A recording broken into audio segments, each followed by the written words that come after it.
Real diplomats don't look like you. Say it again, and I'll have you deported.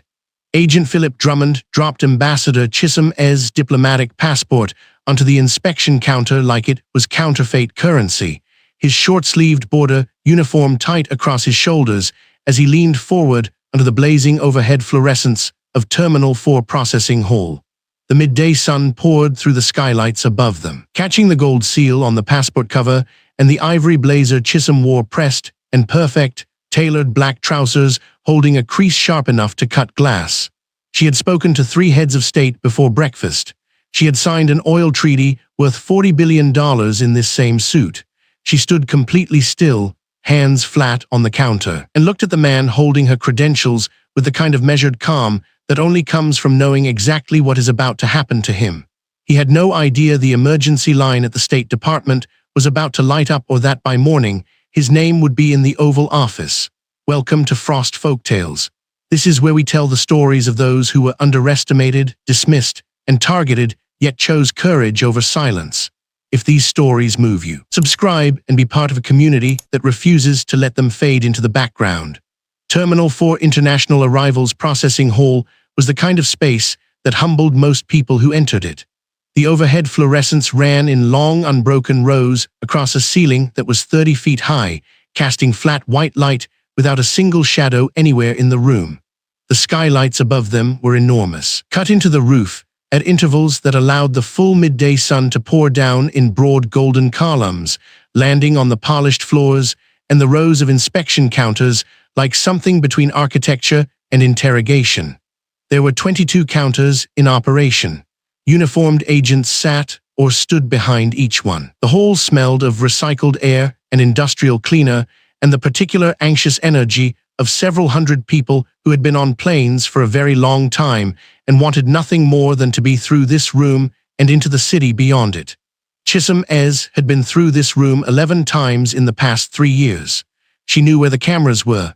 She knew how the light fell. She knew, with the quiet certainty of a woman who had spent 2 decades studying how systems worked and how people behaved inside them, exactly what kind of man was standing behind counter 14 before she had reached it. She had recognized the look before he said a word.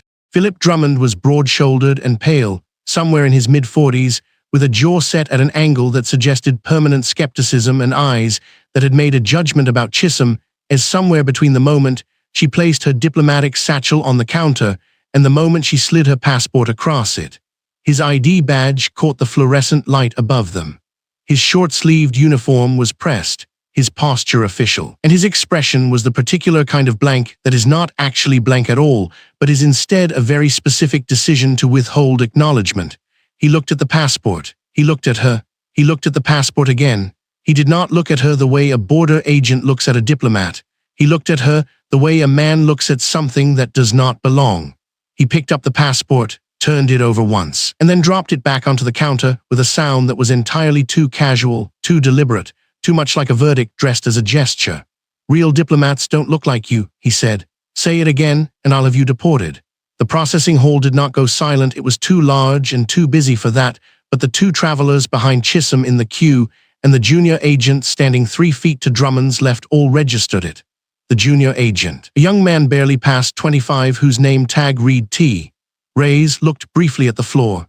Chisom Eze did not flinch. She did not step back. She did not raise her voice, because she had never once in her professional life needed to raise her voice to be understood by anyone who was actually paying attention, and she had learned long ago that raising it for the benefit of people who were not paying attention was an investment with no return. She said, evenly and without acceleration, "That document is a diplomatic passport issued by the Republic of Enzara. I am Ambassador Chisom Eze. I have just arrived from Geneva on the direct flight from Cointrin International. I am accredited to the United States of America, and I am requesting standard diplomatic processing." Every word was clear. Every word was correct. She did not simplify her syntax. She did not slow her cadence. She spoke the way she always spoke, the way a woman speaks when she has delivered addresses before the United Nations Security Council and negotiated ceasefire terms in rooms where the wrong sentence could cost lives. Philip Drummond's jaw moved to one side. He picked the passport up again and turned to the inside page. He studied it, with the focused attention of a man who has already decided what he is looking for and intends to find it. Where'd you say you were coming from? Geneva, Switzerland, Cointrin International Airport. Flight number is on my travel documentation. And what were you doing in Geneva? It was not phrased as a question. He said it the way people say things when they believe the answer will be absurd. Finalizing a bilateral energy agreement between the Republic of Enzara and a consortium of European partners, Chisom said, "The documentation for that is also in my satchel if you require it." Drummond looked up from the passport. He looked at her face. He looked at her ivory blazer and her tailored black trousers and the diplomatic satchel worn at her left side and the small gold earrings and the posture, that particular posture, the one that belongs to people who have conducted summits, that cannot be faked and cannot be borrowed and cannot be bought, that comes only from decades of being the most prepared person in every room, and whatever he saw, whatever he decided in that moment, it was not what was actually in front of him. "Speak clearly," he said. "Your accent makes it difficult to process your answers." The junior agent T. Eze looked at the counter. Chisom looked at Philip Drummond with the steadiness of someone who has decided that this moment will be documented. "I am speaking clearly," she said. "I'm going to need to verify these credentials." He held the passport up and turned toward his monitor without looking at her, typing something with 2 fingers. He stopped. He typed something else. He made a sound that was not a word. "This system is showing a flag on your document category." "That flag," Chisom said, "is a standard diplomatic classification code. It routes directly to State Department verification. Your supervisor will have the clearance to confirm it in under 2 minutes. "I'm not asking my supervisor," Drummond said. "I'm processing you. That's my job." He placed her diplomatic passport, the document bearing the gold seal of the Republic of Enzara, the document that under any correct application of international law granted its holder full diplomatic protection and inviolability, the document that represented the sovereign standing of 40 million people flat on the counter between them. He looked at it, he looked at her, and then he looked past her shoulder at the junior agent. "Eze, take her to Secondary C." T. Eze stepped forward. He did not meet Chisom Eze's eyes. Drummond's tone did not change. "Standard hold pending document verification. I'll flag it for review." Chisom Eze picked up her diplomatic satchel from the counter. She placed it at her left side. She straightened, which she did not need to do because she had not slouched, but the straightening was still noticeable the way a person straightens when they are choosing, consciously and deliberately, not to shrink. She said nothing. She walked ahead of T. Eze toward the door marked Secondary Inspection C, and she walked the way she always walked, with her hands clasped behind her back, her pace unhurried, her chin level, as if she were walking between conference rooms at a summit in Brussels rather than being escorted to a holding area in an American airport by a young agent who was already deeply uncomfortable with what he had been asked to do. Just before she reached the door, while T. Eze was still 3 steps behind her, she took her phone from the inner pocket of her diplomatic satchel. She typed with the swift precision of someone who has been composing exact messages under pressure for 20 years. The message was 11 words. It went to Chisom Eze, Deputy Chief of Mission at the Enzaran Embassy in Washington, whose number was stored under the label DCM and who had been Chisom Eze's second-in-command for 4 years and who understood. From the structure of those 11 words, everything that needed to be understood. The message read, "Terminal 4, Secondary, passport confiscated, start the clock." She sent it. She put her phone back in her satchel. She walked through the door of Secondary Inspection Room C, and she sat down in one of the 2 plastic chairs inside, and she placed her satchel on her lap, and she sat completely straight under the overhead fluorescent light that buzzed above her. The door closed. Back at counter 14, Philip Drummond finished filling in his incident notation.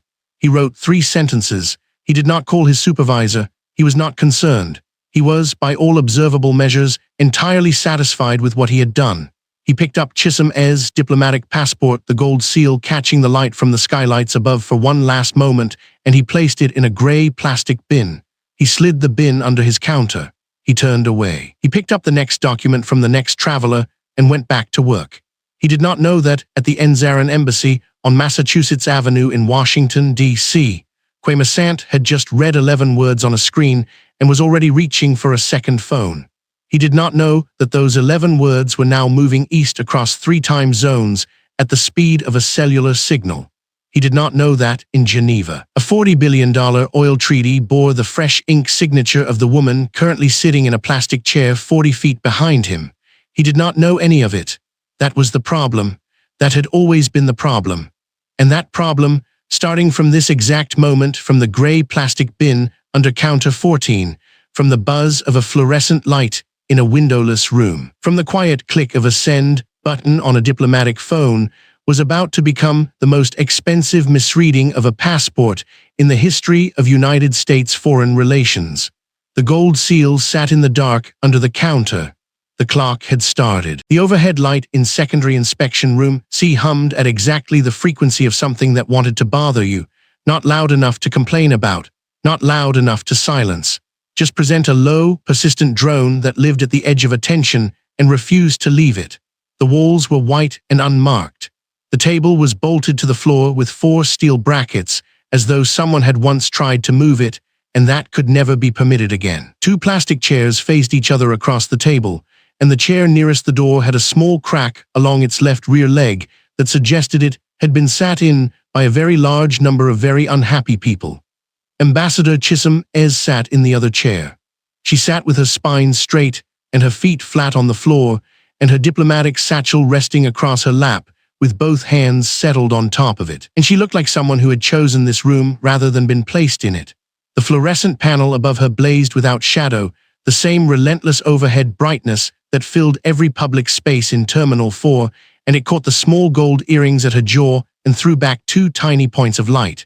Her ivory blazer had not wrinkled. Her black trousers held their crease. She had been in this room for 11 minutes. She took out her phone. The first call connected on the second ring. Quame. Her voice was measured and even, not the voice of a woman in a holding room, the voice of a woman at the head of a table. I need you to listen and write this down. Do not speak until I have finished the list. Quame Sant, Deputy Chief of Mission at the Enzaran Embassy in Washington, had been awake since her text arrived. He had a notepad in his hand and a pen already uncapped, and he was standing in his kitchen in a dress shirt and suit trousers because he had understood immediately that this was not a sit-down situation. I'm writing, he said. First call is to the State Department Operations Center. Use the priority diplomatic line, not the general number. Identify yourself by title and give them my full name, my rank, my accreditation number, and the word detained. That word specifically. Second call is to the CBP Commissioner's Liaison Office. Again, title, full name, accreditation, detained. Third call is to our Legal Affairs Office. Tell them to pull the Vienna Convention file and have it standing by. Fourth call, and do not make this call until after the first 3 are complete, is to Foreign Minister Owusu. By the time you reach him, he will already need to know that the other calls have been made. Do you have all 4? All 4, Quame said. There was a sound on the line that was almost nothing, just the quality of a breath being held and then released. Ambassador, are you all right? There was a pause that lasted exactly as long as it needed to. I am perfectly fine, Chisom Eze said. Make the calls in order, 30 minutes between each. She ended the call. She set the phone on the table and looked at the wall across from her, and something passed through her eyes that was not quite fury and not quite grief, and was in fact far more dangerous than either. It was the cold, crystalline clarity of a person who has been underestimated by someone who did not understand the cost of doing so. She had been 11 years old the first time a teacher in Lagos told her she was reaching above herself. She had been 17 when the National Scholarship Committee chair had looked at her application materials and asked if someone had helped her prepare them. She had been 24 years old, seated in a seminar room at Oxford, when a classmate had picked up her annotated copy of the Vienna Convention and said, with genuine surprise, that her handwriting was very neat. She had learned, through 27 years of accumulation, exactly what it felt like to have someone look at her and see something smaller than what was there. Philip Drummond had not invented this. He had only practiced it with less intelligence than most. She had been born in Lagos to a father who taught political theory and a mother who built bridges, real ones, load-bearing and designed for the long term, and she had grown up in a house full of books about how the world organized itself and why those organizations kept failing and what it would take to make them hold. She had understood by the age of 14 that the structures of international diplomacy were imperfect and biased and frequently corrupt, and that this was precisely why they needed people inside them who were none of those things. She had studied international law at Oxford, not because it was prestigious, but because it was the most direct route to the rooms where decisions were made. She had interned at the African Union at 26 and worked herself into a deputy ambassadorship by 31 and delivered a speech before the UN Security Council at 35 that a political historian at Cambridge had described as the most precise articulation of post-colonial resource sovereignty he had encountered in 40 years of study. She had been confirmed as full ambassador at 38 by unanimous parliamentary vote. Unanimous. The $40 billion treaty she had just spent 72 sleepless hours finalizing in Geneva was not her first treaty. It was her fourth. The previous three had involved debt restructuring for nations whose economies were being systematically drained by predatory lending arrangements, and a ceasefire agreement between two regional powers whose conflict had cost 16,000 lives over 3 years. She had brokered that ceasefire in a room not entirely unlike this one, small and fluorescent, and without windows, except that room had been in Abuja, and both parties had arrived with weapons, and she had asked them to leave the weapons outside, and they had. She picked up her phone again. The call to Foreign Minister Segun Owusu went through after 3 rings. In Nzara's capital city, it was nearly 9 o'clock in the evening, and the foreign minister was in his office finishing a report. And when he heard the ambassador's voice, he knew immediately from its quality that something was wrong, because Chisom Eze's voice only became more precise when things became more serious, and right now it was as precise as a surgical instrument. She told him. She used exact language. She described the counter, the passport, the words Philip Drummond had used speak clearly. Real diplomats don't look like her. The 3-hour estimate, the confiscation, the secondary room. She did not editorialize. She did not raise her voice. She presented the facts in the order they had occurred with the efficiency of someone who understood that clarity was a form of power. When she finished, there was silence on the line. The silence lasted 4 seconds. She counted them. Then Foreign Minister Segun Owusu said, "I'll wake the president." After she ended the call, Chisom Eze set the phone back on the table and looked at the ceiling. The fluorescent light hummed its low, indifferent hum. The walls offered nothing. The bolted table held its position with the grim determination of objects that have been made permanent by people who don't trust other people, and the plastic chair beneath her was built for discomfort in the way that certain institutional spaces are built for it deliberately as a form of management. She had been in worse rooms than this. She had sat across a table from a finance minister who had spent 40 minutes explaining to her why her nation's oil revenues were not, technically speaking, her nation's. She had negotiated in rooms where the air conditioning was broken and the translation was delayed, and the other party had decided in advance that they were not going to move. She had once waited for 6 hours in an antechamber in Brussels, while a delegation decided whether to admit her to a meeting she had been formally invited to, and she had spent those 6 hours reading. And when they finally opened the door, she had walked in and restructured the entire terms of discussion in 45 minutes. Waiting was not a hardship. Waiting was a strategy. On the other side of the door, Philip Drummond was not waiting.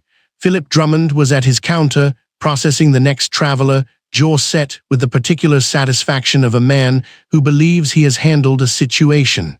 He had flagged it correctly, he told himself. He had followed procedure. Someone presenting foreign credentials that did not conform to expected norms, and by norms, he meant an unexamined and inherited set of assumptions about what authority was supposed to look like, was always worth secondary inspection.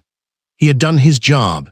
He had walked over to his supervisor Victor Stanwyck's station about 6 minutes after sending Chisom Eze through the door of room C, and he had said, with the measured confidence of a man filing a report, got a possible document fraud in secondary, woman presenting as African diplomatic credentials, flagged it for review.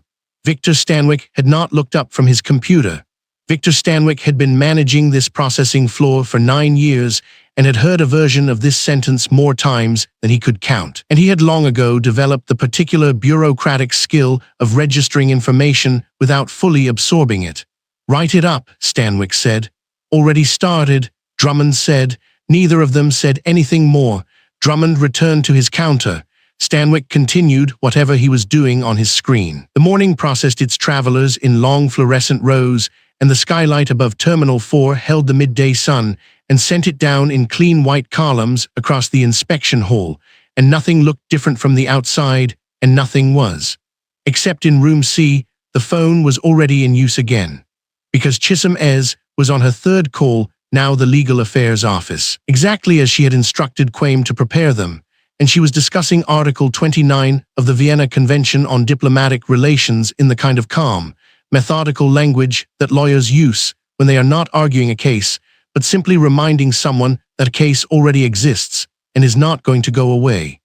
The document that Philip Drummond had placed in a gray plastic bin beneath his counter, as though it were a suspect item, as though it were evidence of something rather than a guarantee of something, was a diplomatic passport issued by the sovereign government of Nzara, bearing Chisom Eze's photograph, her full title, her accreditation number, and a raised gold seal that had been authenticated by the U.S. State Department 14 months prior. Under the Vienna Convention, to which the United States was a signatory, the person carrying that document was entitled to full diplomatic immunity, unimpeded transit, and inviolable treatment under international law. Philip Drummond had not read the Vienna Convention, or if he had read it the way people read things. They have already decided not to apply scanning for confirmation, moving past contradiction. A guard appeared at the door of room C and crouched down and slid a paper cup of water across the floor through the gap at the bottom. The cup settled against the leg of the bolted table and sat there, white and small, and offering itself with the impersonal generosity of institutional process. Chisom Eze did not look at it. She was looking at the middle distance with the phone at her ear, and she was saying, "Yes, pull Article 29 and Article 31, have them formatted and ready for transmission to the State Department Operations Center the moment Quaim confirms his first call has been received." Yes. A pause. "No, I am not concerned." Another pause. And then something shifted very slightly at the corner of her mouth, not a smile, exactly, but the expression of someone who can already see the shape of what is coming from a very long way away. "Begin drafting the formal protest note. Standard header. We'll need it before the end of the day." She ended the call and set the phone on the table. The overhead light hummed. The paper cup of water sat untouched on the floor. And somewhere on the other side of a wall and a door and a counter and a continent and several cascading phone calls that had not yet reached their destinations, Philip Drummond was filling out a form that described this situation as a document fraud review, completely unaware that the document in his gray plastic bin was already moving through 3 time zones without moving at all. The State Department's Operations Center never sleeps. It sits on the 3rd floor of the Harry S. Truman Building in Washington, a room of humming servers, glowing monitors, and overhead fluorescent light so steady and so bright it makes time feel irrelevant. No sunrise, no sunset, just perpetual alertness. The Foreign Service officers who staff it are selected for one quality above all others: the ability to remain calm when the world is not. They are trained in crisis communication, diplomatic protocol, and the particular art of delivering catastrophic news without allowing their voice to rise above a conversational register. They have taken calls from war zones, from collapsing embassies, from nations mid-coup. They do not rattle easily. Marcus Webb had worked the operations center for 10 years.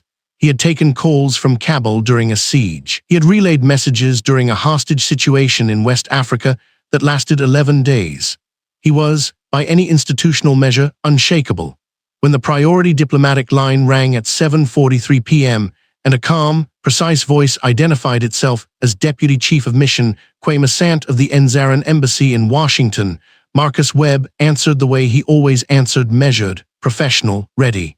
He was not ready. He pulled up the Nzaran diplomatic file by reflex while Quaim Eze spoke.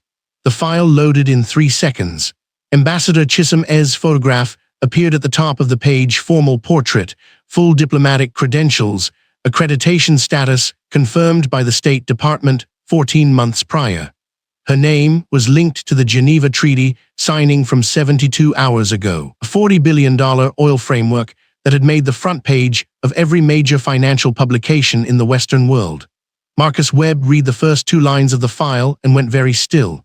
He let Quaim Eze finish his account, which took 4 minutes and 40 seconds, and was delivered with the controlled precision of a man who had been specifically trained not to sound as furious as he was. When Quaim Eze stopped speaking, Marcus Webb said, "I understand. Please hold," and immediately transferred the line to the senior watch officer. His hands were steady, his face was not. The senior watch officer, a woman named Patricia Cho with 22 years in the Foreign Service, took the transfer, listened to Chisom Eze's account for the second time, and made a decision within 8 seconds. She did not pass the call upward through the standard chain. She went directly to the Deputy Chief of Mission for African Affairs, bypassing 2 intermediate escalation points, because what Chisom Eze had described did not fit into any standard protocol category. It fit into the category of things that do not happen and yet had. The Deputy Chief of Mission for African Affairs was a man named Gerald Abrams, and he was in his car when his personal government phone rang at 7:51 p.m.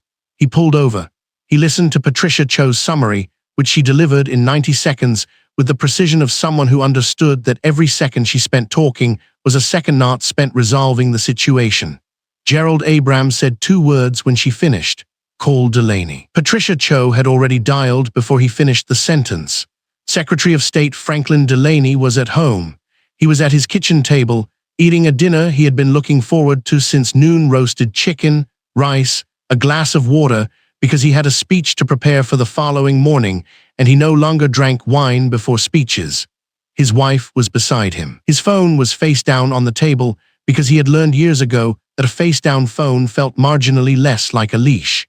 When Patricia Cho's call came through on the priority line, the specific ringtone was the one reserved for situations that had already cleared 2 escalation points, which meant whatever he was about to hear had already been assessed as too serious to handle without him. He turned the phone over. He looked at the screen. He answered. Patricia Cho delivered the summary in 61 seconds. Franklin Delaney did not speak during any of them. He set his fork down on his plate at approximately the 40-second mark, not with frustration, not with drama, but with the slow deliberateness of a man who understood he was not going to be returning to this meal. He listened until Patricia Cho finished. He was quiet for exactly 4 seconds. Then he said, "Get me CBP's commissioner. Now." He stood up from the table, looked at his wife, and said, "I have to go." She had been married to him long enough to know what that look meant. She said nothing. She covered his plate. At that same moment, 643 miles northeast, in the processing hall of Terminal 4, Philip Drummond was completing paperwork. The overhead fluorescents blazed across the inspection counters with the same indifferent brightness they maintained every hour of every day, and Philip Drummond sat at his station with a pen in his hand, and a form on the counter, and a gray plastic bin under his desk that contained a diplomatic passport he had no legal right to hold. He had been constructing his incident report for the past 40 minutes, and the language he had chosen was careful words like suspicious presentation and inconsistent documentation response, and failure to produce secondary verification upon request. He was considering, in the particular way of a man who has already made a serious mistake and is preparing to compound it, whether to initiate a fraudulent credential filing. It was a federal charge. It would mean formal prosecution. It would, he believed, protect him from any accusation that he had acted improperly, because a formal charge would make him look like a diligent agent doing his job, rather than a man who had seen a black woman in an ivory blazer at his counter and decided before she opened her mouth what she was. He was still considering it when Victor Stanwyck appeared. Victor Stanwyck was Philip Drummond's direct supervisor and had worked for CBP for 16 years. He was not, under most circumstances, a man who moved quickly. He was a methodical, paper-oriented bureaucrat who managed his station with the unhurried confidence of someone who had seen every kind of problem and outlasted all of them. Philip Drummond had never, in 3 years working under Stanwyck's supervision, seen the man walk the way he was walking now. Stanwyck was moving through the processing hall at a pace that was not quite a run, but was clearly no longer a walk, and his face had the particular coloration of someone who had received news that had physically changed his blood pressure. He looked like a man who had been told the building was on fire and was still deciding whether to believe it. He reached Drummond's counter and leaned across it and said very quietly, "What did you do?" Philip Drummond opened his mouth. Stanwyck held up a hand. "Don't, not here." He looked at the counter, at the bin under the desk, at the paperwork. "Tell me you haven't filed anything." "I was considering a fraudulent credentials." "Stop," Stanwyck said the word so flatly that Drummond actually stopped. "Do not finish that sentence. Do not write another word on that form." Stanwyck straightened up and looked at the counter the way a man looks at something he cannot believe he is seeing.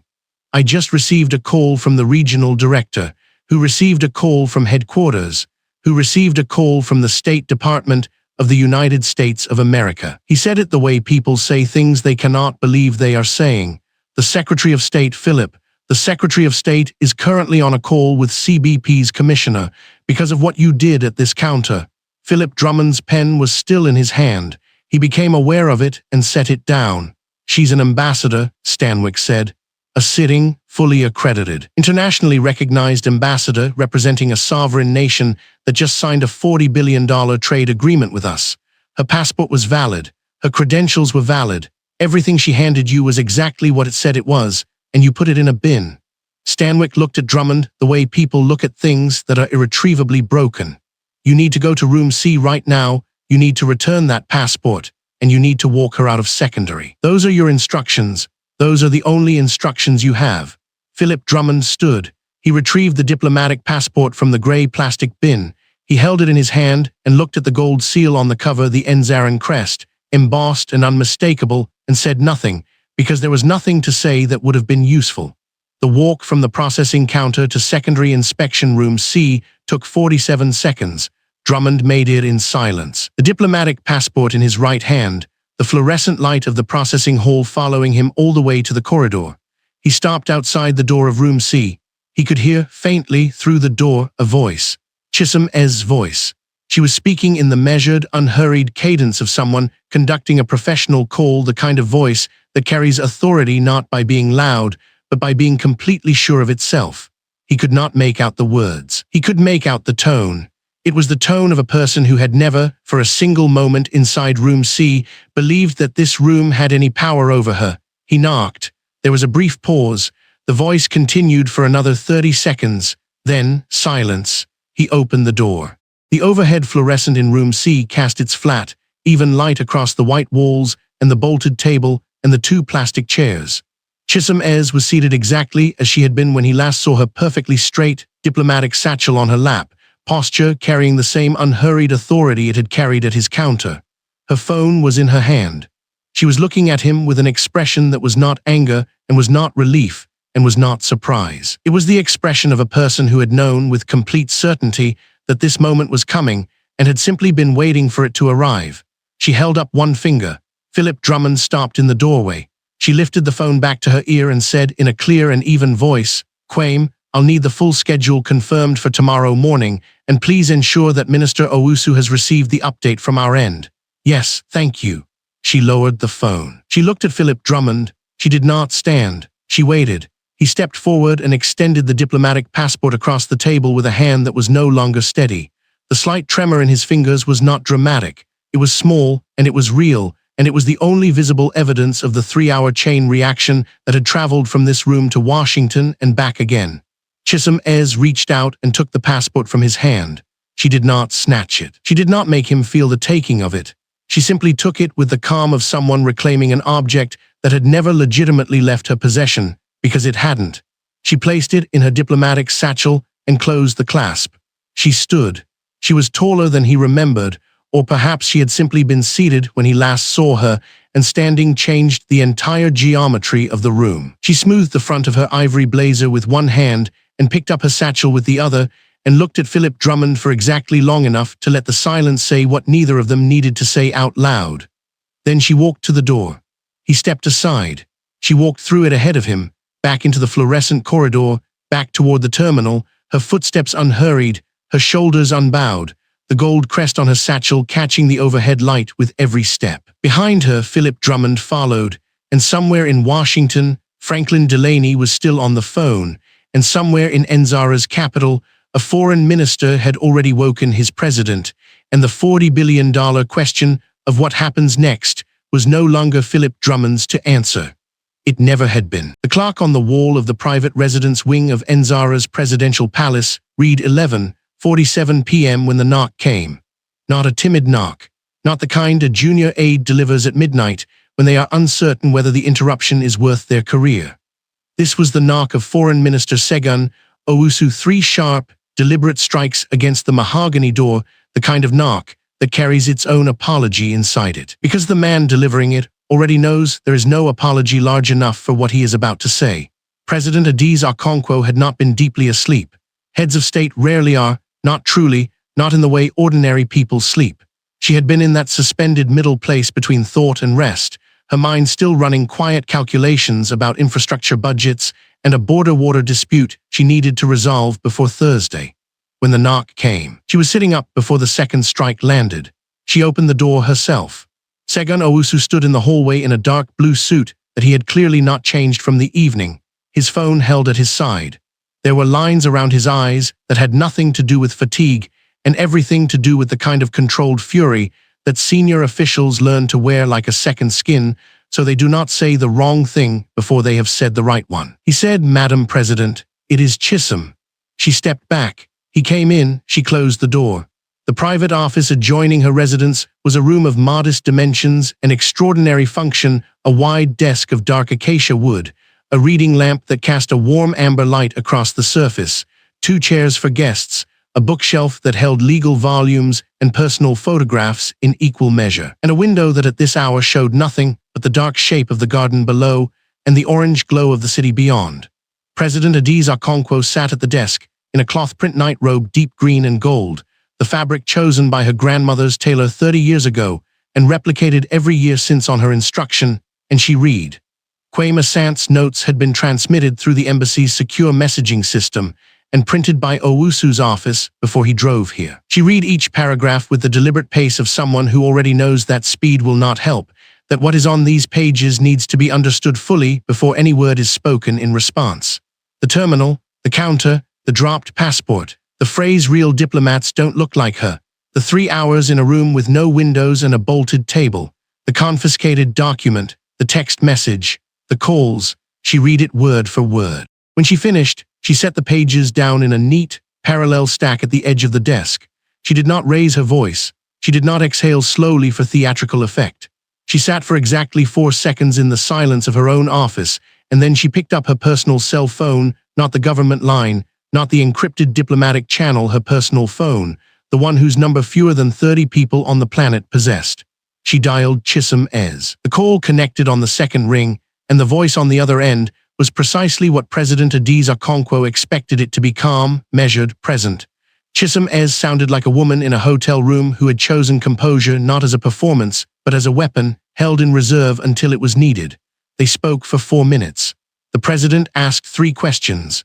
Chisom answered each of them completely and without elaboration beyond what was necessary. At the end of the 4th minute, President Eze said, "You have done everything correctly, now let me do my part." She ended the call. She looked at Segun Owusu, who had been standing with his back to the bookshelf like a man bracing for impact, and she said, "Get me the Foreign Ministry's protocol director, tonight." Owusu had his phone out before she finished the sentence. The order that President Eze issued in the next 8 minutes was precise, measured, and absolute. The United States Ambassador to Enzara Clinton Pierce was to be summoned to the Foreign Ministry at 6 o'clock the following morning, not a minute later, and handed a formal diplomatic note of protest, drafted and sealed before dawn. The note would state the facts of the incident in the language of international diplomatic law, without embellishment, because the facts required none. It would further state that if a satisfactory official response from the United States government was not received within 24 hours, Ambassador Chisom Eze would be formally recalled from Washington, the highest diplomatic rebuke one nation can deliver to another short of severing relations entirely. And it would state, in language that left no room for misreading, that the bilateral trade discussions currently scheduled for the following month, discussions that represented the next phase of the $40 billion Geneva framework, would be suspended indefinitely pending that response. Segun Owusu repeated the order back to confirm it. President Eze confirmed it with a nod. She watched him walk to the door, then said his name once more. He turned. She said, "Make sure the note is in English and French both. I want no one to claim they misread a translation." He nodded and left. President Eze turned in her chair and looked at the dark window. The garden below was invisible. The city beyond it was not. She had chosen Chisom Eze for the Washington ambassadorship herself, over 2 other candidates with longer service records and safer reputations. She had chosen her because Chisom Eze understood that diplomacy is not the performance of patience, but its actual practice, and because she had seen her once at a multilateral summit in Addis Ababa walk into a room where 3 senior ministers were speaking over her and reduce all 3 to silence using only syntax, tone, and the specific quality of her stillness. What one border agent at one American airport had failed to understand in 15 minutes, President Eze Okonkwo had understood in 15 seconds on a different continent 4 years ago. She opened her desk drawer, took out a legal pad, and began drafting talking points for a call she anticipated receiving from Washington within the next 12 hours. She would be ready. 6,000 miles to the northwest, in the break room of Terminal 4 Staff Corridor, Philip Drummond was sitting in a plastic chair under overhead fluorescent lights that buzzed at a frequency no amount of time ever made comfortable. The table in front of him held a paper cup of coffee that had been hot approximately 40 minutes ago and was now the temperature of mild disappointment. He had not touched it in 20 minutes. Victor Stanwyck had come to find him 45 minutes ago with an expression that Drummond had seen on supervisors' faces before but never directed at him. Stanwyck was a man who had spent 19 years at CBP by learning to keep his head below every possible line of institutional fire, and the expression on his face when he sat across from Drummond and said the words suspended from counter-duty pending review had been the expression of a man who was already distancing himself from something he could see collapsing. Drummond had said, "For what?" She had no. Stanwyck had said, "Internal Affairs is opening a file. Don't talk to anyone, don't go anywhere until I tell you." And then Stanwyck had left. Drummond had sat with the phrase since then, turning it over the way you turn a stone over when you are expecting something to be under it and find only more ground. Suspended from counter-duty, pending review. The words had the texture of bureaucratic inconvenience, the kind of administrative friction that happens sometimes, the kind you weathered for 2 weeks and then returned from. He had suspended a diplomat's passport. There had been irregularities. The phrasing in the credential issue date had seemed off to him, the presentation of the document too confident, as though confidence itself was suspicious. He had followed protocol. He had done his job. He pulled out his phone. He typed her name into the search bar, Chisom, as 2 words, the name she had given him when he asked for verbal confirmation of the document, the name she had repeated without raising her voice or changing her expression, the name she had spelled aloud when he claimed he could not read the script font on the passport. The results loaded. The Wikipedia page came up first. The preview text read, Chisom Eze, born Lagos, Nigeria. Served as Deputy Ambassador of Nzara to the European Union at age 31, confirmed as full ambassador to the United States at age 38 by unanimous parliamentary vote. Drummond scrolled. There was a photograph Chisom Eze at a podium, speaking to what appeared to be an enormous formal assembly, and the caption identified it as the United Nations Security Council. He scrolled further. Another photograph, the Geneva Treaty signing, 48 hours ago. Multiple world leaders and senior officials arranged at a long table, and at the center of the frame, pen in hand, ivory blazer, shoulders precisely square, Chisom Eze, $40 billion. Reshaping energy supply across the Western Hemisphere, the article said. He scrolled further and the words moved past him in a stream he could not stop. Then the last photograph loaded. It was a state dinner, white tablecloths, crystal, the kind of room where the ceiling is worth more than most buildings.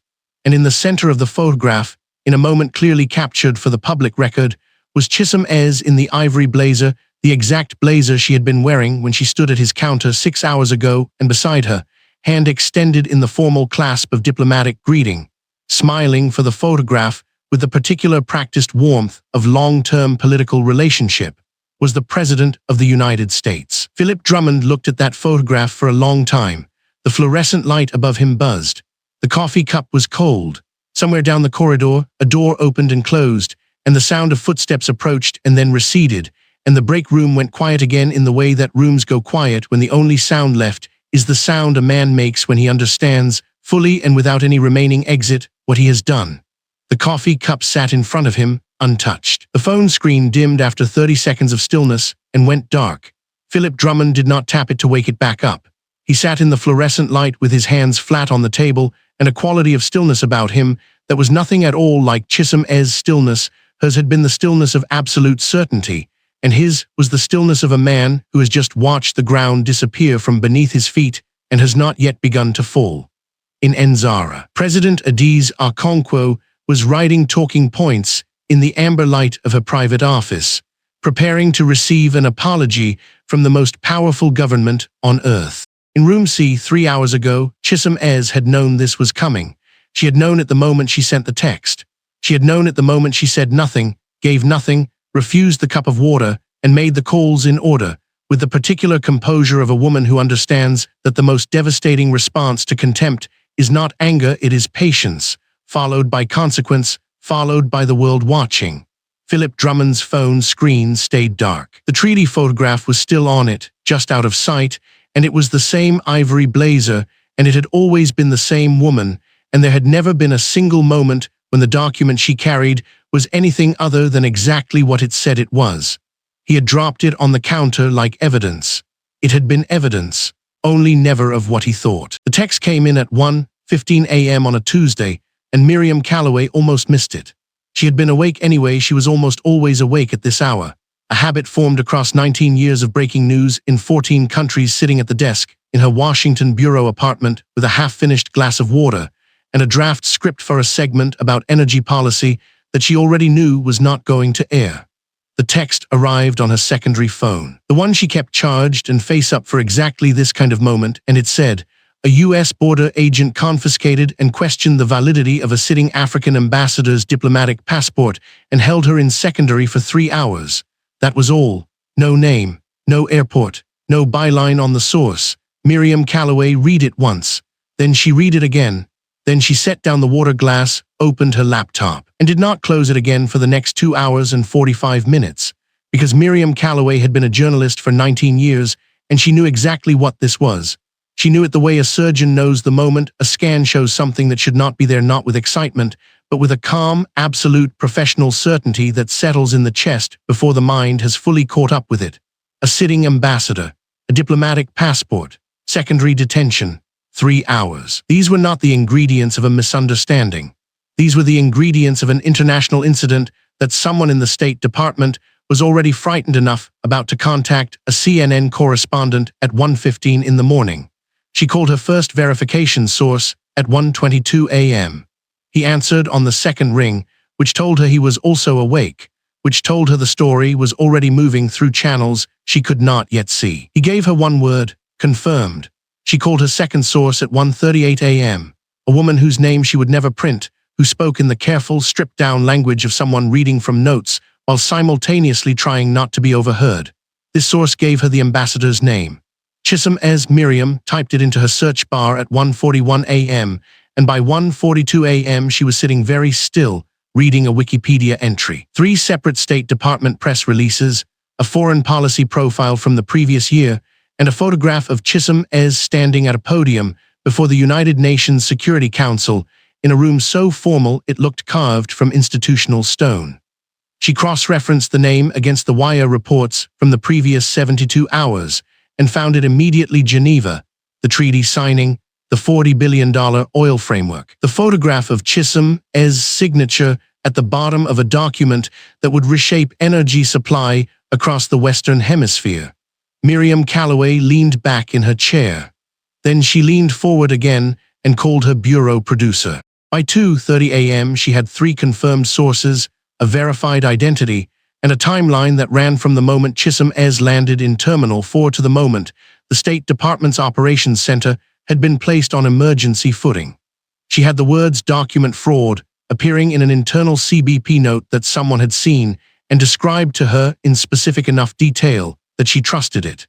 She had the name Philip Drummond, confirmed by 2 sources independently within 15 minutes of each other.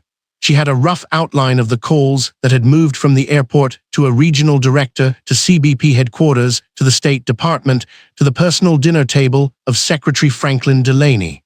Her producer asked if they could hold until morning. Miriam said no. She said it without hesitation and without explanation, because the explanation was obvious to anyone who understood how a story like this moved through the world once it started moving. At 3:45 a.m., CNN International ran the headline across every screen and feed and platform the network operated.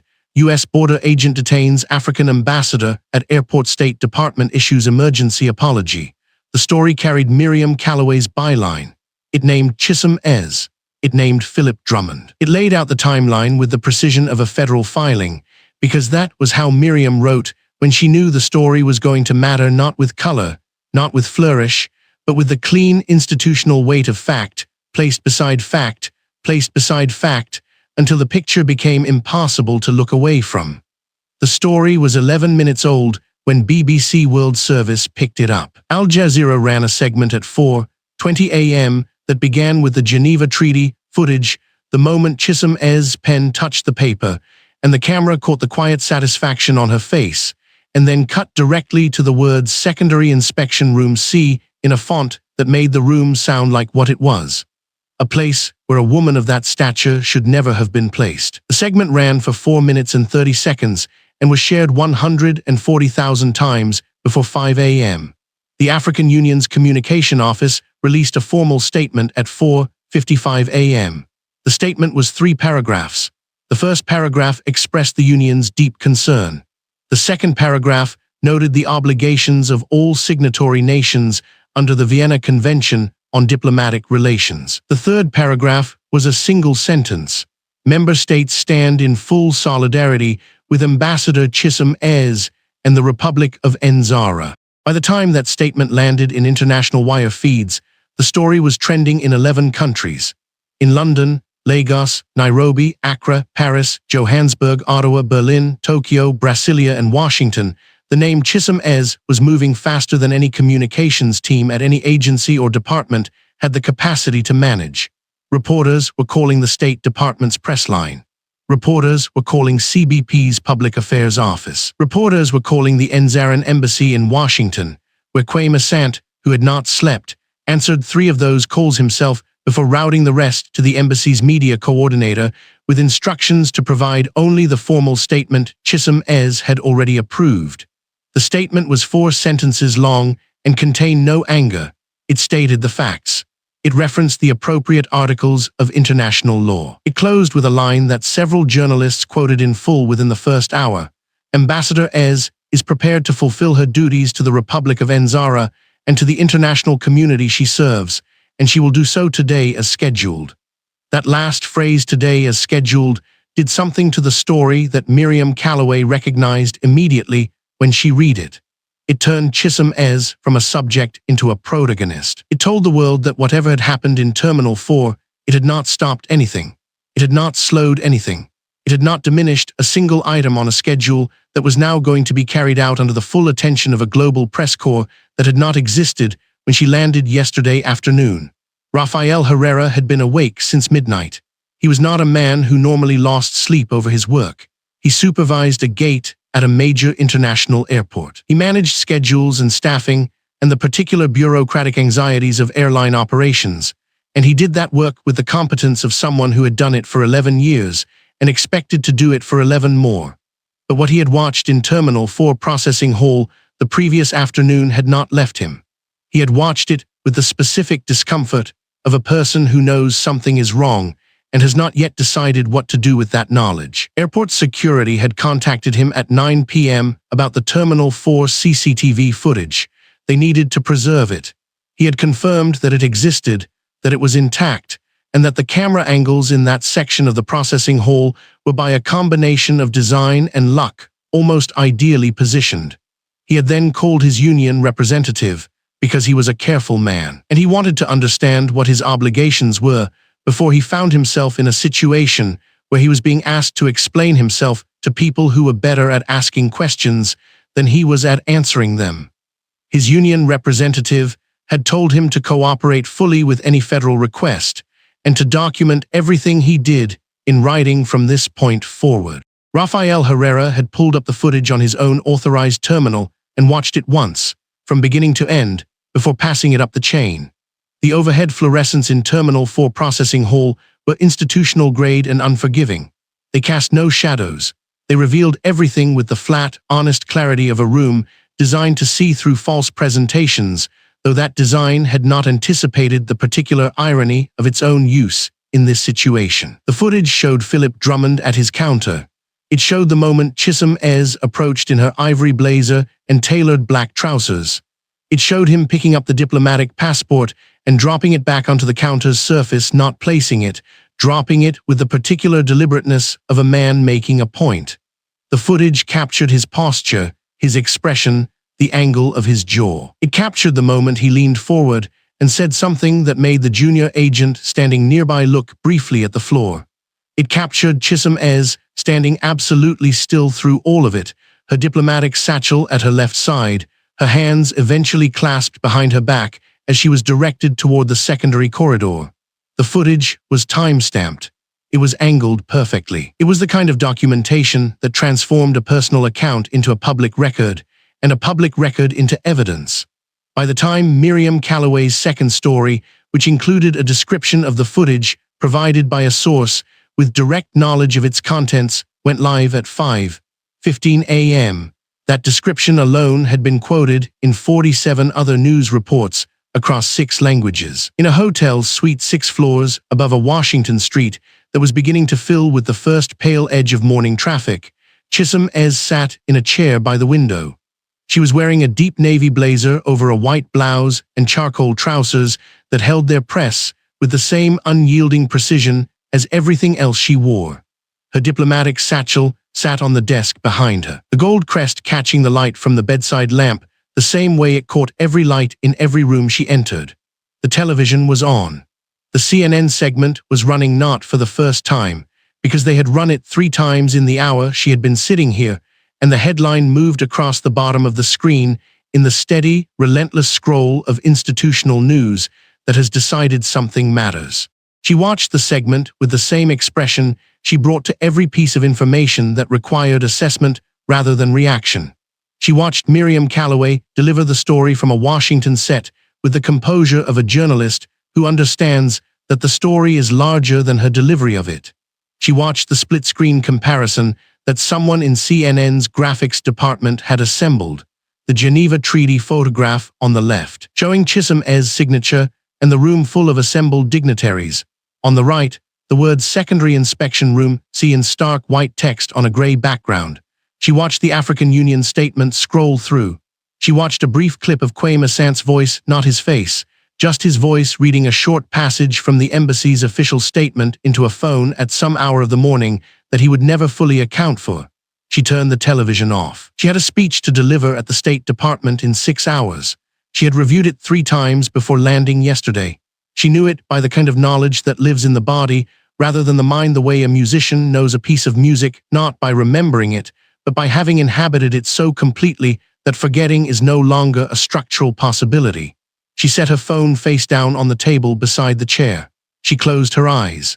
Within 4 minutes, Ambassador Chisom Eze was asleep in a chair by a window with the Washington skyline going slowly gold behind the glass, while 11 countries trended her name, while 3 news networks ran her story on continuous loop, while the phone lines at 2 federal agencies rang with a persistence that no automated system could adequately manage. She slept the way people sleep when they have done everything that can be done and understand, with complete clarity, that the world is now doing the rest. At 5:50 a.m., White House Chief of Staff Elena Stratton walked through the side entrance of the West Wing. She was wearing a charcoal suit jacket over a white button-down shirt and dark trousers, and she was carrying a briefing folder that was thicker than the ones she normally brought at this hour. The overnight duty officer held the door. She did not slow her pace. She walked directly toward the internal corridor that led to the senior staff offices, and as she passed the duty officer, she said 4 words, clearly and without inflection, the way a person states a fact that does not require emphasis because its weight is already sufficient. She said, "The president needs to see this before the 7 o'clock. The duty officer reached for his phone before she had finished the sentence. The West Wing does not sleep. It slows, sometimes, in the hours between 2 and 5 in the morning, when the corridors carry only the sound of ventilation systems and the soft footsteps of overnight security staff moving between checkpoints. But it does not sleep. And on this particular morning, by the time the sun cleared the tree line beyond the south lawn and threw its first clean light through the tall windows of the Roosevelt Room, the West Wing was already moving at a speed that most people inside it recognized as the particular velocity of controlled emergency. Elena Stratton arrived at her office at 5:50 a.m. with the briefing folder under her arm. By 6:50 6:15 a.m., she had spoken with Secretary Franklin Delaney by phone. By 6:40 a.m., she had reviewed the cable from Clinton Pierce at the U.S. Embassy in Nzara, 3 sentences, the most important of which were only 5 words. Extremely hostile. Advise urgency. By 7:00 a.m. she was standing outside the Oval Office with the folder pressed flat against her chest, waiting for the door to open. It opened at 7:06 a.m. Secretary Delaney arrived at 7:09 a.m., moving down the corridor in a charcoal suit and a pale blue tie, his jaw carrying the particular set of a man who had not finished his coffee and had not slept enough and was about to deliver news that he already knew was going to land badly. He gave Stratton a single look as he reached the door. She returned it. Neither of them said anything. The aide standing at the door opened it fully, and they walked in together.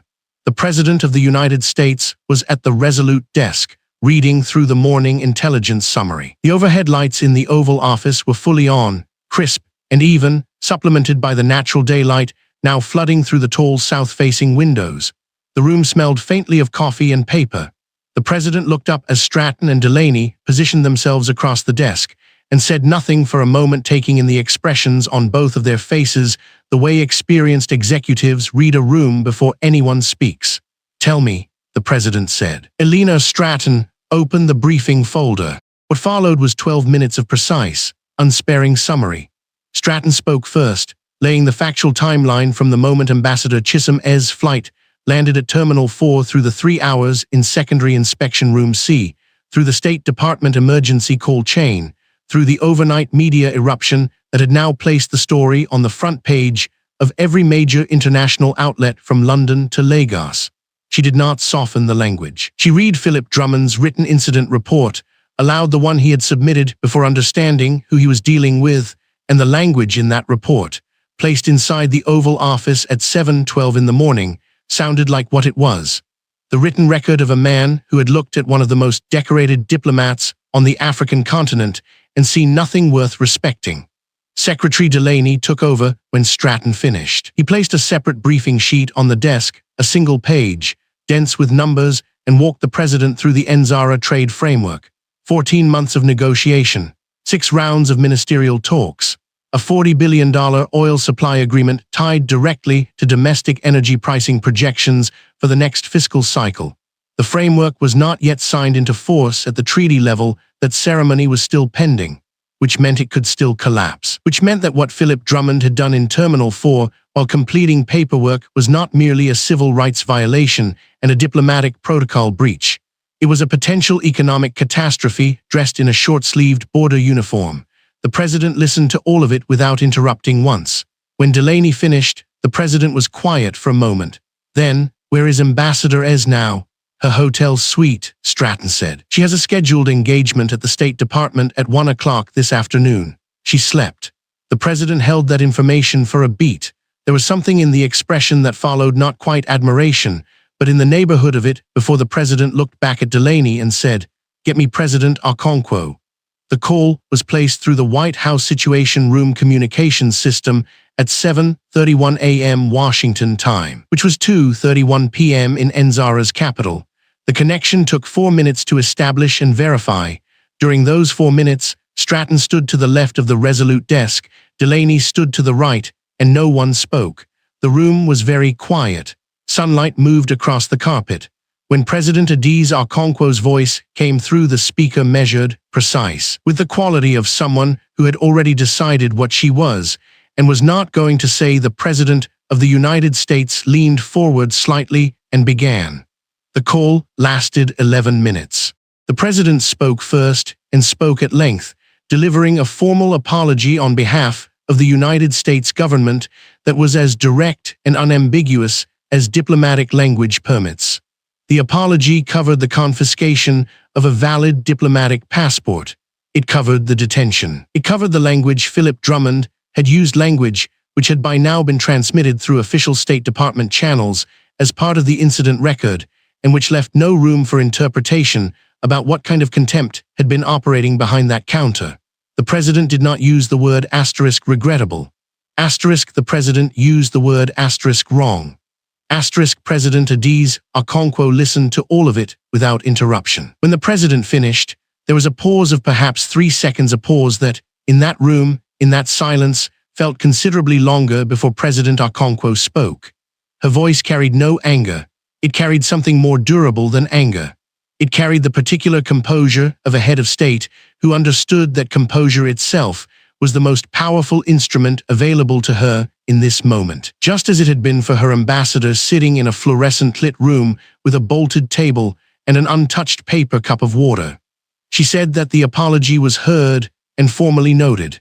She said that the government of Nzara expected that the hearing of an apology and the delivery of accountability were 2 separate events, and that the second had not yet occurred. She said that Ambassador Chisom Eze had represented Nzara with complete distinction at every stage of a situation that no diplomat should have been placed in, and that the manner in which Nzara's ambassador had been treated at an American port of entry was a matter that would remain formally open until the institutional response was commensurate with the institutional failure.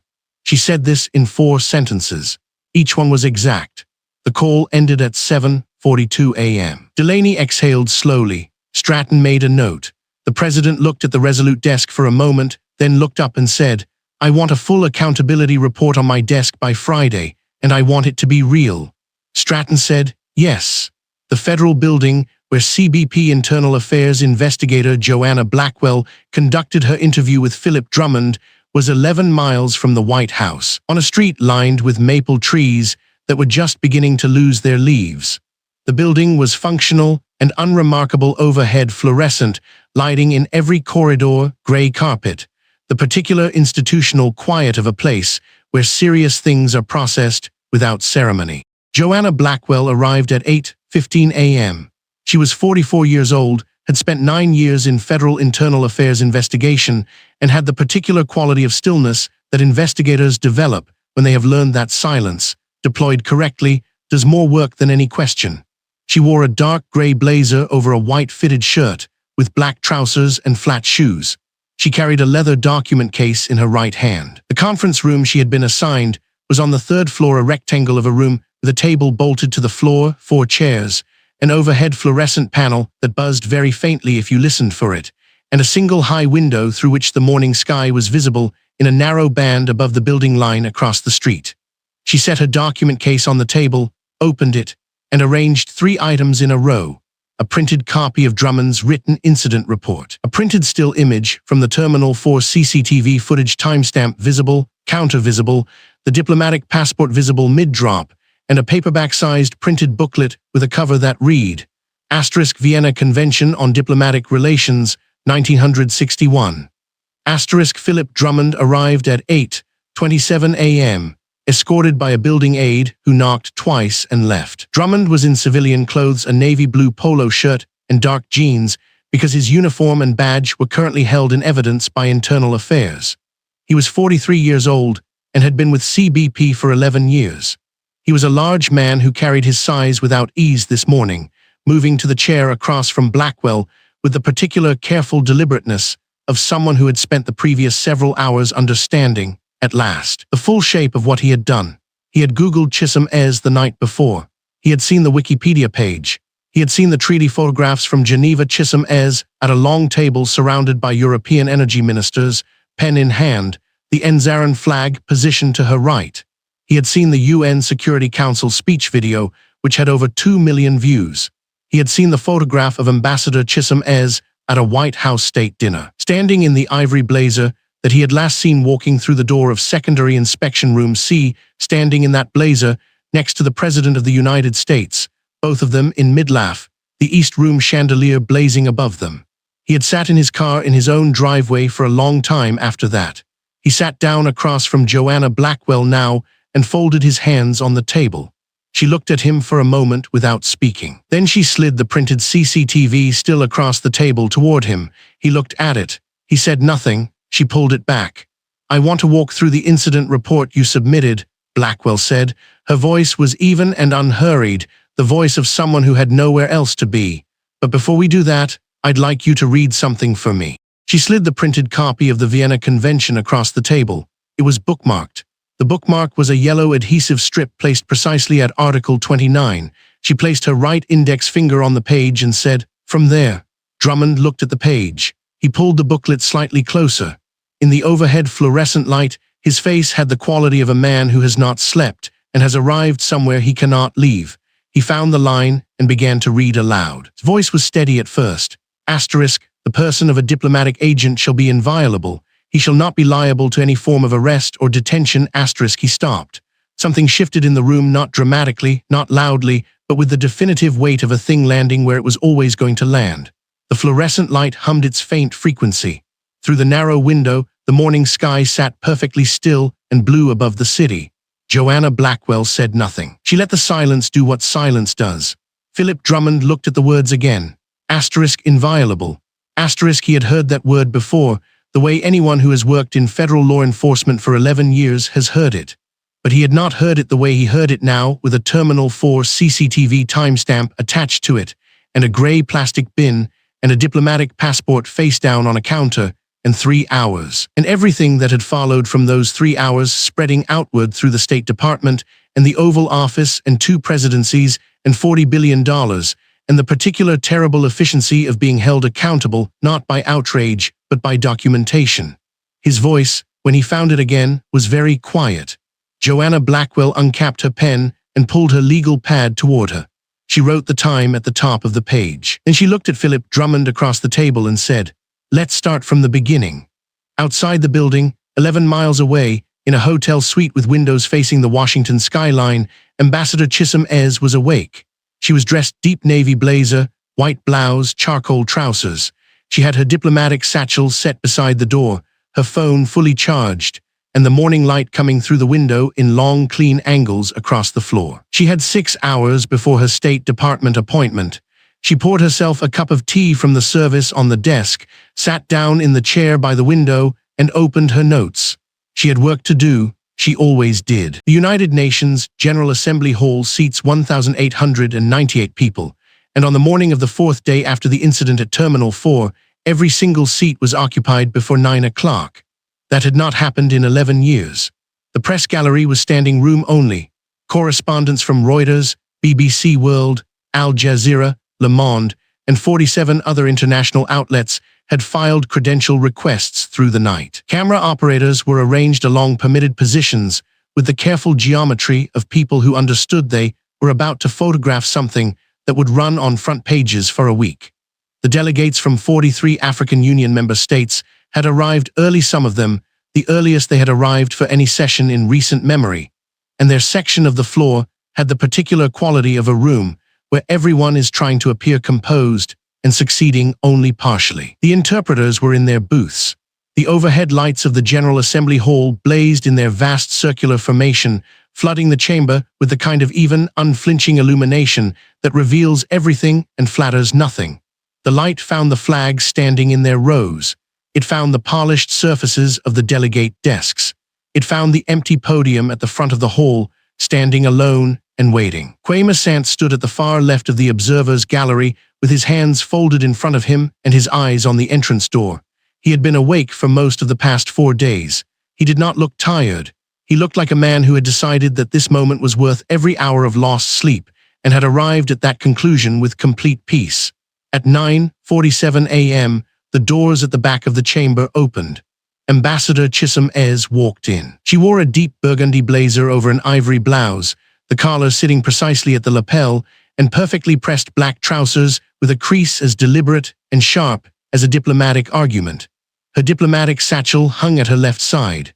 The small gold earrings she wore caught the overhead light for just a moment as she turned toward the central aisle, and then she was moving forward, not quickly, not slowly, but at the pace of someone who has calculated exactly how much time a walk like this should take and has chosen to take all of it.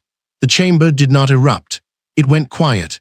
It went quiet in the particular way that very large rooms full of very important people go quiet when something they recognize as significant is happening in front of them.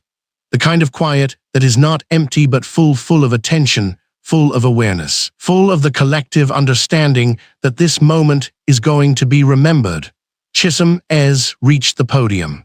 She set her diplomatic satchel down at her left side, placed both hands on the edges of the podium's surface, and looked out at the hall for a long moment. She had no notes. She had not brought notes. She had written the speech 4 days ago in Room C of Secondary Inspection, in her mind, while a paper cup of water sat untouched on a bolted table beside her, and she had not needed to revise a single word since. She began to speak. A diplomatic passport, she said, is not a luxury. It is not a symbol. It is not a courtesy extended to certain people on certain days when circumstances are convenient. Her voice carried without strain. It was not loud. It was the kind of voice that does not need volume because it has authority, and authority travels on its own. A diplomatic passport is the physical expression of a covenant.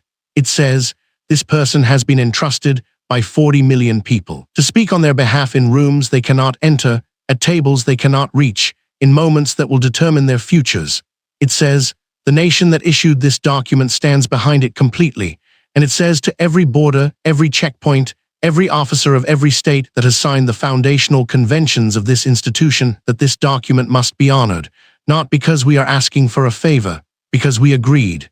In the hall, no one moved. I want to speak to you today about dignity as infrastructure. She paused for exactly the right length of time. We speak often about infrastructure as roads, as pipelines, as fiber optic cables and port facilities and energy grids. We measure infrastructure in tonnage and bandwidth and kilometers.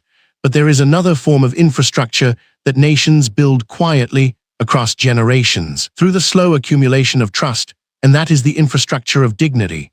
The agreement, made between peoples and enshrined in international law, that every human being who represents a sovereign nation carries that sovereignty with them wherever they stand, that it does not diminish at a border crossing, that it does not become conditional based on how someone looks or speaks or what assumptions a single individual in a single moment chooses to make. Across the hall, the delegate from Enzara sat with her hands flat on the desk and her chin lifted. The delegate from Kenya had leaned forward almost imperceptibly. The delegate from Ghana was writing something or pretending to and had stopped. Chisom Eze did not name the airport. She did not name Terminal 4. She did not name Philip Drummond. She did not need to. Every person in that chamber had read Miriam Calloway's reporting. Every delegate on that floor had seen the CNN headline. Every journalist in that gallery had the CCTV footage on their phones. She did not need to describe what had happened because the entire world already knew, and what the world did not yet have was this, her accounting of what it meant. The $40 billion treaty signed 4 days ago in Geneva, she continued, is not, at its foundation, a financial instrument. I want to say this clearly because I have heard it described in those terms repeatedly over the past 72 hours, and the description is accurate as far as it goes, but it does not go far enough. She straightened slightly, though she had already been standing straight. That treaty is a covenant. It is an agreement between the people of Enzara and the people of the United States of America that they choose, freely and with full knowledge, to build something together. To trust each other with their resources, their futures, their economic security. That kind of trust is not negotiated in a single session. It is built across years of relationship, years of presence, years of diplomats traveling between capitals and sitting across tables and asking hard questions and finding slowly that the answers are compatible. She looked directly at the U.S. delegation.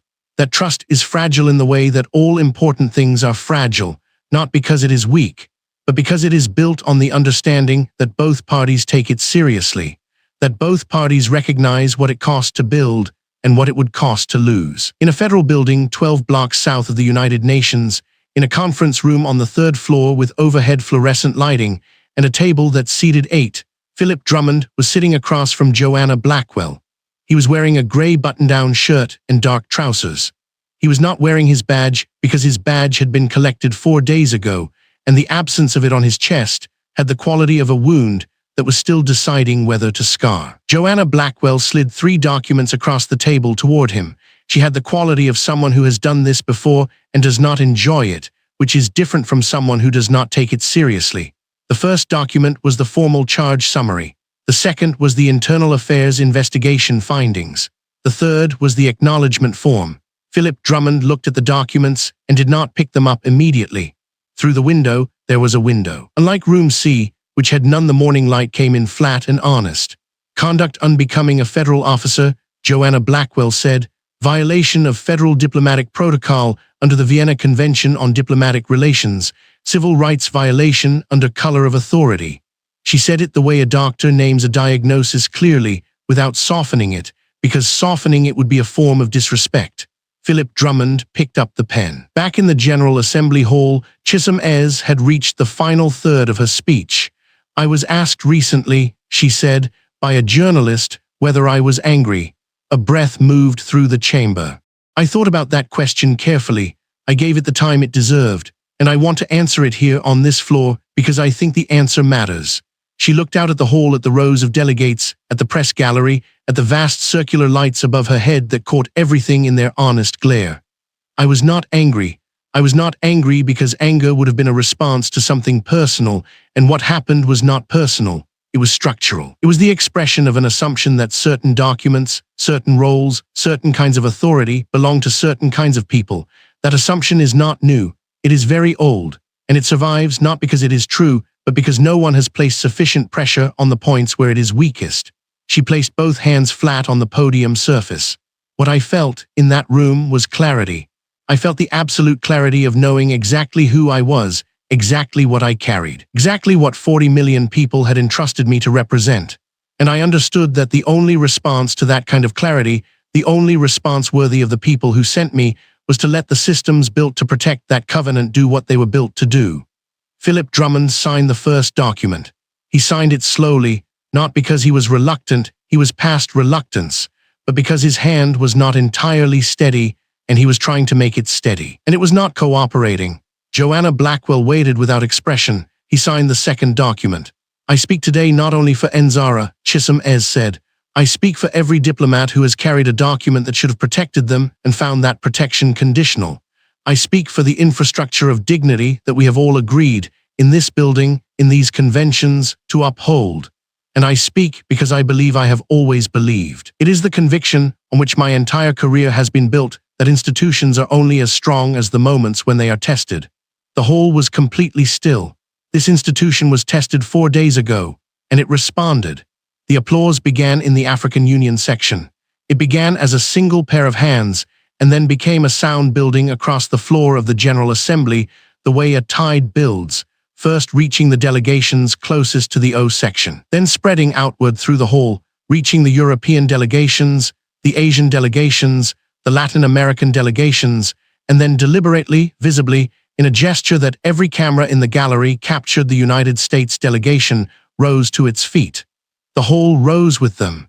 The applause became the kind of sound that fills a large space completely and leaves no room for anything else. Chisom Eze stood at the podium and received it, not with triumphalism, not with tears, with the expression of someone who has done the work they came to do and recognizes its completion with the same quiet precision they brought to every other step. Kwame Sant, at the far left of the observers' gallery, unfolded his hands. He pressed them together once, firmly, and did not stop. Philip Drummond signed the third document. Joanna Blackwell collected the pen. She collected the signed documents. She collected his federal ID and his credentials from the evidence envelope that had been placed on the table at the start of the session, and she confirmed their receipt in writing. She told him the process for the next stage. She told him the timeline. She was thorough and she was professional, and she did not say anything unnecessary because there was nothing unnecessary to say. Philip Drummond stood up from the table. He walked down the corridor. He pushed through the door at the end of the corridor, the one that opened onto the sidewalk outside the federal building, and he stepped out into the morning light. The light was honest. It fell on the sidewalk and on the parked cars and on the pigeons and on Philip Drummond's gray shirt and on his hands, which were empty. He stood there for a moment. He had driven to this building this morning knowing what was going to happen. He had sat in the conference room knowing what was going to happen. He had signed his name 3 times in full knowledge of what each signature meant. And still, standing on the sidewalk with the building behind him and the city moving past him and nothing in his hands, the weight of it arrived as though it were new. Because knowing something is coming and receiving it are different things. He stood still. The city moved around him. No one on the sidewalk knew who he was or what had just happened or what he had done 4 days ago in Terminal 4. He was simply a man standing on a sidewalk in the morning light, holding nothing, going nowhere in particular. 12 blocks north, under the vast circular lights of the General Assembly Hall, Chisom Eze picked up her diplomatic satchel from the side of the podium, settled it at her left side, and walked back down the central aisle the same way she had walked up it, unhurried, precise, at exactly the pace she had chosen. The hall was still standing. The light caught her gold earrings once, and then she was through the door, and the door closed behind her, and the applause even then had not entirely stopped. Mahogany table in Conference Room 7 of the State Department's Benjamin Franklin Room was 12 feet long, polished to a mirror finish, and positioned directly beneath a row of full-length windows that let the afternoon sun fall across its surface in wide, unbroken columns of natural light. There were no shadows worth naming in that room. The overhead lights blazed clean and white alongside the daylight, and every surface, the crystal water glasses, the brass nameplate holders. The silver pen resting on a small velvet tray caught that light and gave it back doubled. Ambassador Chisom Eze sat on the near side of the table in a deep cobalt blazer and perfectly pressed ivory trousers, her diplomatic satchel placed on the chair beside her rather than on the floor, because it had never belonged on the floor. Her posture was what it had always been, the particular uprightness of someone who understood that how you occupy a room is itself a form of speech. She had slept 8 hours the night before. She had eaten breakfast. She had reviewed the final treaty language one last time, not because she doubted it, but because precision was a discipline she did not suspend for occasions. Secretary Franklin Delaney sat across from her in a charcoal suit and pale blue tie. And if he carried any residual embarrassment from the phone call he had received 3 weeks ago while eating dinner, the call that had made him put down his fork and demand a federal response within the hour, he carried it quietly, the way experienced men carry the moments that humbled them. He nodded at Chisom Eze when she looked across the table. She nodded back. There was no performance in the exchange. There was only the acknowledgement of two people who understood exactly what had brought them to this table. The treaty now sat before them in a leather-bound folio, $52 billion in energy agreements printed in clean diplomatic language across 14 pages, $12 billion more than the original framework.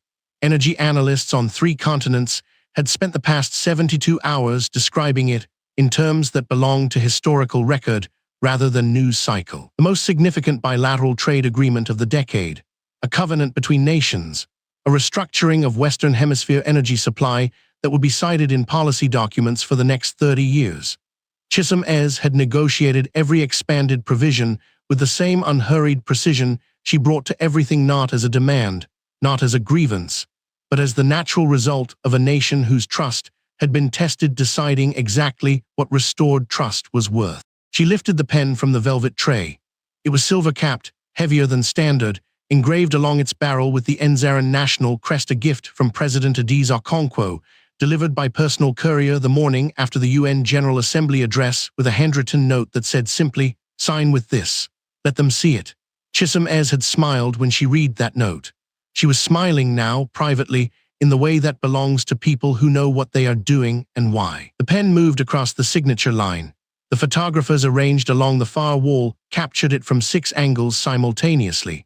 The scratch of the pen on formal treaty paper was the only sound in the room for 3 full seconds. At the far end of the room, Deputy Chief of Mission Kwame Sant stood with his hands folded in front of him and watched.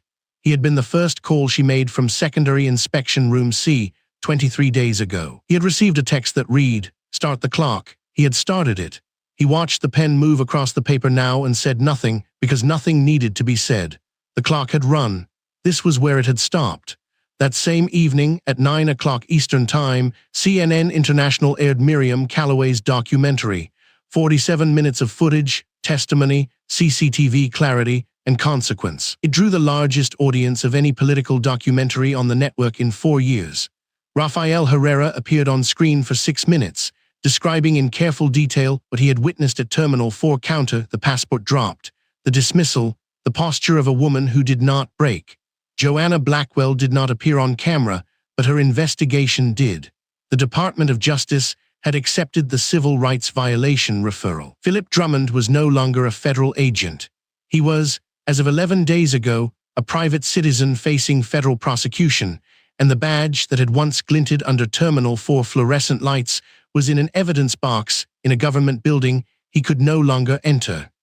Clinton Pierce had come home from Nzara 2 weeks prior, recalled in the most formal diplomatic language available. And his internal report to the State Department described American reputation as seen from the other side of Philip Drummond's counter in terms so specific and so damaging that it had been classified at the undersecretary level. The damage it described was real. The treaty now on the table was part of how you began to repair it. After the ceremony, Chisom Eze walked into the corridor where a press pool had assembled. She gave a brief statement on the significance of the agreement. A reporter near the back raised a hand and asked whether she had anything to say to the agent who detained her. Chisom Eze considered the question for exactly 2 seconds. She said, "I represent 40 million people. My passport says so. It always did." She capped the silver pen. She lifted her diplomatic satchel from the chair beside her and settled it at her left side, the gold Enzaran crest catching the overhead light exactly as the gold seal on her passport had caught the light in Terminal 4. Only now, every camera in the world was pointed at it, and nobody was dropping anything on a counter. She walked out of the room. Behind her, on the mahogany table, the treaty lay open in the afternoon light. 2 signatures at the bottom.